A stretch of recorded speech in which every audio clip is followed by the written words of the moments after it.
Coming to you very excited to join some great friends and some fine festivities after this. It's Windwellness Nerd Out time! How you guys doing today? Happy Windwellness Nerd Out time, you nerds out there ready to hear about a better alternative form of caffeine than caffeine alone.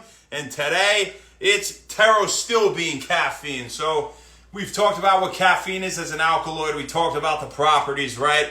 But let's talk about what pterostilbene is a little bit.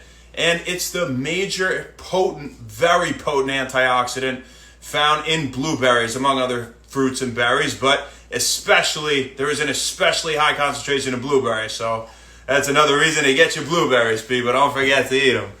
How you doing? I can't see you. Thanks for tuning in. We'll get you at the end.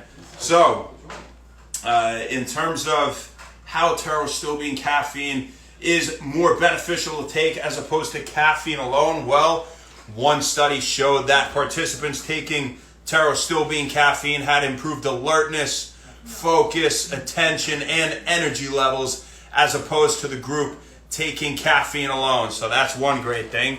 Another one, being an antioxidant, pterostilbene that is, we know it negates those reactive oxygen species, right? It fights those free radicals. And so it's no surprise that pterostilbene caffeine has cardioprotective, has neuroprotective, and even anti-anxiety effects. So that's another great thing, especially if you get that anxiousness from caffeine, right?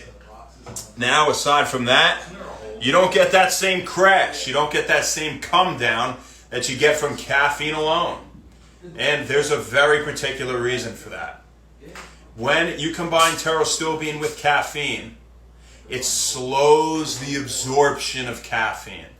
And so what happens, we get this elongated half-life of caffeine, right? And so you're gonna have those effects for a longer period of time. And again, you won't notice that sudden come down. Also similar to how we talked about dicaffeine malate not giving you that same crash, right? Elongating that process of sustained energy. Now, it's a little bit different with dicaffeine malate because malate, right, malic acid, it's involved in the Krebs cycle. It makes sense that it would be an energy-producing thing, right? This is citric acid cycle when we do this, by the way, if you're ever wondering what I'm doing. I just think of a cyclic thing.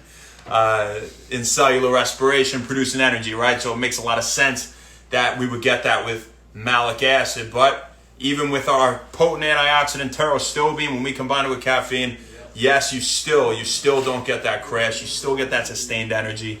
And actually, very interestingly, you only need half the amount. You only need half the amount of pterostilbene caffeine as you would of caffeine alone for it to have the same potency in its effects. So that's some pretty cool stuff. You don't need all that caffeine. You don't need all that crash, jitters, and anxiety, people. So you don't need to take it alone. You can take better alternatives like dicaffeine malate and pterostilbene caffeine. Have a great rest of your night. Happy Wellness. I hope you got something out of it that's useful for you. And we'll see you tomorrow, people. Have a fantastic, fantastic rest of your night.